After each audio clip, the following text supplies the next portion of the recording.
Hello, I'm John Klobuchar with InEight, and I'd like to welcome you to the latest webinar in our Construction Document Management series. Today's webinar is titled 6 Factors to Consider in an Effective Cost-Benefit Analysis. Our presenter today is Dave Wagner, Vice President of Product Marketing at InEight.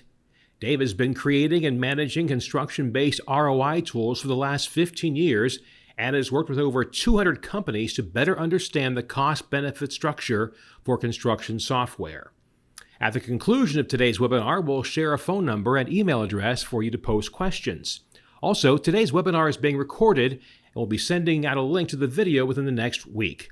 Thank you for joining us today. And now, let me introduce Dave Wagner, who will take it from here. Thanks, John. So before we get started in talking about some of the factors with respect to a cost-benefit analysis or an ROI, I first want to take just a little bit of time and talk about the concept behind an analysis and why we do it in the first place. The idea here is what you really are trying to do is objectively measure the cost of a solution versus the benefits that you will derive from the solution. And my advice is first start by asking yourselves, what are the benefits that I'm most interested in? And identify those benefits first. So, are you interested in understanding about increasing your effectiveness or your efficiency? Are you trying to measure something that you can't do today and this will allow you to do it tomorrow? Or do something that maybe you're not doing as efficiently as you would like and gain improvements so you can do it in less time and more efficiently in the future? Or maybe your goal is to create new customers or happy existing customers and try to understand how that affects your overall cost-benefit analysis. Or maybe you're also interested in looking at your risk or your associated cost and how by reducing those you can update your overall value. Another popular area to look at is to minimize redundancies, double entry in your system, or eliminate errors altogether. Another common benefit is also to increase your visibility and transparency to make sure that your extended project team has better access, better visibility, better clarity into the information that you're providing them. So regardless of which benefit it is or combination of benefits, when you understand what the goal and the benefits you're looking for are, then you can start to better understand how you want to do that analyst work. And what I mean by that is how do you want to take those benefits and actually translate those into tangible numbers, an actual ROI that you can get your arms behind. So when you're looking at these various benefits, it's important to understand which ones you can measure and which ones you can't, because it's only going to be the measurable ones, the ones that are consistent and believable, that you are likely to be able to get a buy-off from your organization that really does affect your overall ROI. So with that in mind, let's take a look on the Magic Quadrant where some of these benefits play. Productivity gains is, I would argue, the easiest and best measure to objectively understand the dollars that you can bring to your organization by bringing in a solution. Productivity gains tend to be very consistent. They happen throughout the life of the project through a lot of different people on a lot of different projects. They also tend to be very believable. People can understand and get their arms around the fact that if it took me 10 hours to do something last week and now I can get that down to 5 hours, that 5 hours of savings is very believable and can be relatively easily measured. Cost avoidance is another one that's relatively easy and objective to measure. You can get a high level of consistency because you are consistently typically avoiding a specific cost in your business, and it's believable because once that cost goes away, then it is an obvious reduction in your overall amount of money that you're paying for your solution. However, not all the benefits are equally consistent and believable. Let's take disaster avoidance, for instance. In this case, this is very believable. People understand when they've avoided a disaster, but it's hard to predict how often these disasters are going to happen. Take the general problem that someone has in terms of distributing information out to the larger project team. If a project team member says they never got the updated plans, they go and build against those plans. And then now you've been asked to basically pay for its demolition and rebuild. that is a disaster and could be a huge amount of money. That amount of money you have to pay out alone could end up paying for your solution. When you have a solution that prevents that, where you can prove that, yes, you did send that information out, it was distributed, you know when that party received it and who received it, you've avoided that disaster. But asking someone on a project team, well, how often are you likely to have these disasters, is a difficult thing to predict. Similarly, risk mitigation, again, is believable. People understand that they have risk in their business, but how easy is it to actually measure that reduction in risk? It is consistent, but it's not the easiest thing to believe. Happy customers are even harder. How do you justify when a customer comes back to you again for a new job? How much of that was as a result of the solution that you put in front of them to use? Again, it may be consistent that you get the customers to a certain degree, but how believable is it when you say, well, the solution was responsible for 50% of the reason that that customer came back versus 80% versus 20%? And even more difficult is brand new business. When a new business comes to you, how believable and how consistent is it that the reason why you got that new customer was because of this new solution you put in place? So my advice is focus on the upper right. When you do your objective analysis, focus on these things that are easy to measure, they're believable and consistent. Whereas when you get down into the lower left, look for stories that relate to you as part of your analysis. Look to talk and ask specific questions about how people have used these systems to create new business and get happy customers and mitigate their risk. But trying to put those into an overall analysis typically can be very frustrating because it's not easy to do, and frequently the people you're sharing it with may not believe it. So here's just an example of some of the things that we see in a typical construction project that are quantifiable. This is the upper right for the most part, as you move more down to the lower left with the subjective things. So let's take a little more defined example now when we talk about quantifying measures. How do you actually assign values to one of these quantifiable pieces? And we're going to use this document search, this idea that teams have to find document information, and how can a true construction document management system effectively improve your efficiency around document search. So we know from a recent study that on average, a construction professional spends about 5.5 hours a week just searching for documents. Not remaking them if they can't find them, not actually using them, which is, of course, the reason they were searching for them in the first place, but just trying to find them, whether that's looking on a hard drive, on their network drive, looking on SharePoint or another file cloud sharing system, whether it's searching through emails and all the attachments. Right now, it's a huge time-consuming process just to find information. So in our fictitious company we're doing an ROI for here, that 5.5 hours means that's 264 hours a year each employee is spending searching. So let's pretend that we have 50 professionals that are searching in this organization for documents, and on average, each one has a loaded salary of $80,000 a year. So that equates to you're spending close to $500,000 a year with your team just searching for information. Now, if we can take that 5.5 hours a week and you can feel comfortable that you're able to reduce that to say down to 3.5 hours, so reduce that by, let's say, a third-ish, 2 hours per week through a single source of truth, through hierarchical searching, Google-like searching, through different searching mechanisms that allow you to find what you're looking for significantly more intuitively and quickly, then now that can equate to $180,000 per year of labor that your team is not spending searching on documents.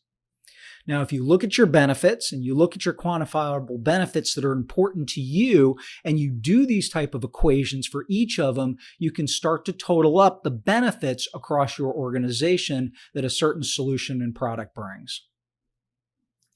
Now, of course, we are talking about a cost-benefit analysis, an ROI, so there is an associated cost that you have to consider as well. And when looking at the cost, it's pretty obvious you're going to include the cost of the actual software solution, the web browsing service, whatever it is, and the associated services that go along with that, whether that's implementation or training led by the vendor. But don't forget about the other costs, the ones that are not quite so obvious, a little bit below the line. If this is a field-based solution and you need to buy mobile devices, don't forget to include those in and their associated data services. If it's an on-premise solution that still requires a server, don't forget to include the cost of the hardware in. If you have an administrative team that is administrating this whole piece, that has an associated cost. And don't forget about your employee training time. Earlier, when we talked about services, we talked about the cost of actually paying the vendor to train you on the product. But that doesn't incorporate all the time that your employees are actually in the training session and they're not doing their day job. So that is a lost cost. That's a cost to your company that they're not creating that productivity. So once you now have those benefits and you now have those costs, you can truly start to analyze the ROI data. Another key element of the cost too is not just the cost of what it's costing you, but also the cost of what you could be reducing. You could have some additional software products that you've been using in the past that you can either get rid of in their entirety or minimize the licenses on. You also have the opposite of what I mentioned earlier. Maybe you have an on-premise server today that you have to use, but you're moving to a cloud-based system. So you no longer need the server and the administrative side and the licenses of that. That cost can be eliminated as well. Before we start looking at some of the factors then on how you want to analyze a cost-benefit analysis, I want to bring up one of the biggest driving factors that goes into an ROI analysis that the vast majority of ROI tools never consider, and that's adoption. This idea that the day that you buy the software, you will be 100% efficient with 100% of your users using 100% of the features that were demoed to you on 100% of your projects is completely unrealistic. Even the best companies need an on-ramp. They need to be able to adopt to the software you're bringing in to achieve this full benefit that's typically we just talked about on the beneficial side of things. So I would encourage you to get your arms around what is a realistic adoption goal for you. Is it to be able to be at 50% of your overall team's features and projects by the end of year one and up to 75 by year two? But understanding that adoption will also help you set goals for when you adopt the product and implement it, but also making sure you're not overstating the benefits, especially during the early years. So what are some key factors to look at now that you've collected this data?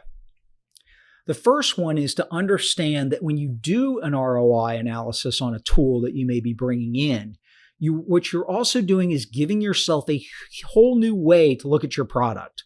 All too often when we look at products today, we tend to look at it from a cool new feature perspective and look through the feature side of things. But when you do a quantitative connection of features, when you actually measure their benefit, it forces you to connect the dots. It forces you to look at each of the features that you're analyzing and what type of benefit that's going to bring to you. It makes you understand in a way that you wouldn't necessarily get just by seeing a demo is where is the true value of that solution to your organization.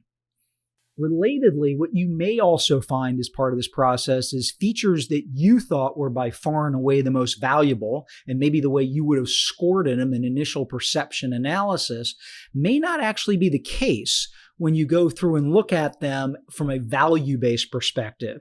And what you may find is some of the features that maybe seem the most mundane and the less glitzy end up being the ones that actually provide your team the most benefit across more people and provide more value. Another key element to look at is that payback period. How long does it take before you're at that break-even point where the benefit and the cost essentially are the same? So I'm sure many of you can remember from days not all that long ago where most systems were sold on premise, you had a big server, and you bought them. So there was a relatively high year one cost, and then you paid some level of services or maintenance and support, which was maybe 10, 15, 20, 25% of the original cost. Well, during those days, the general rule of thumb is you wanted an ROI that was somewhere between 2 and 3 years. That was the goal. But that world has changed. Now, very frequently, the days of the on-prem server are gone and things are hosted on the web, so you don't have all that initial hardware cost. And now, very frequently, you subscribe to a solution and essentially pay the same from year to year to year, as opposed to a big payment the first year. So I would suggest when you're looking at your payback, you're looking for things that fall under a year. Anything above a year, especially during this web-based subscription model, probably means that you're waiting too long for your benefit to be truly derived. So keep track as part of that analysis where that break-even point is. Another key element to keep in mind is cost of delay. This is the idea that every day that you wait to not put a new system in is you could be throwing away money. It's that delayed cost. So consider that it's not always the best thing to say, we'll just put it off till the next day. We'll put it off 6 months, put it off 8 months. Because if you find that you have a very strong ROI, every month you wait is dollars that you could be saving that you're not. I would also encourage you to analyze net present value. Net present value is this idea of what is the value of the present sum of money in contrast to the future value. When your net present value is positive, it means this is a positive investment. It means it is one that in the end will be positive for your company. Negative, as you would expect, means it is probably not the right decision to move forward. But with a net present value, it's also taking into consideration the value of money. So if you just kept that money in the bank, how does that compare from a value perspective versus actually investing in a solution? And the last factor I would like to touch upon is making sure that you understand going into an analysis like this of what you want to do with your benefits. Assuming this is a positive situation and you are saving time, you are reducing cost, you are freeing up resources to do additional things, what do you want to do with that time? If the answer is you want your employees to improve their fantasy football team, then it's probably not the wisest decision. But if you want to, for instance, use it to grow your company, do more projects, do bigger projects with the same amount of people, then that's a valuable use of this derived benefit. I've also had other companies that I've talked to in the past tell me they don't want to actually necessarily grow their business. They just feel like they're working their existing employees to death. And because of that, they're leaving the company in a rapid rate. And that loss of employees is hurting that company's bottom line. So by bringing in a system that, let's say, overall reduces or increases efficiency by 30%, now maybe that typical 13 or 14-hour day turns into a 9-hour day or a 10-hour day, and attrition starts to drop dramatically. And although I don't think it's anyone's first choice, there is always the option to basically do the same with less, and you can potentially look at reducing your overall headcount. So this is a little bit about some of the lessons that we've learned on things that you may want to look at when doing an ROI analysis, and then some of the factors to take into account as you've collected those data. Now, for those that are interested in learning more about the InEight suite of products, we have built out our own ROI tool as well, which allows you to sit down with our ROI consultants and find out a little bit about your business. Are you a contractor, an engineer, an owner? What type of projects do you work on? And then based on learning a little bit about our system, what are some of the products that you may be interested? And then based on that, what we've done is formulate a series of questions that we can ask you to better understand your business. Understand what other tools, for instance, that you may be using today that you can either reduce or eliminate entirely in the future. And then based on an overall solution cost, using both those above and below lines on our iceberg, you can now start to get into the details of seeing really where your benefits are being derived, in what areas. And then based on a specific cost of capital, see what your net present value is, your rates of return, your paybacks, your cost of delays, see overall summaries of the information in terms of seeing graphs on overall return on investment to really get your arms behind exactly what your specific situation looks like. So if this is of interest to you, I would encourage you to continue to investigate ROI. And if you'd like to learn more on the InEight side, by all means, please give us a ring. Thank you, Dave. To learn more about InEight and request a detailed return on investment analysis, visit InEight.com and click on the Request a Demo button. If you have any questions or comments regarding cost-benefit analysis, please email them to webinars@InEight.com. Thank you for watching. This concludes our webinar.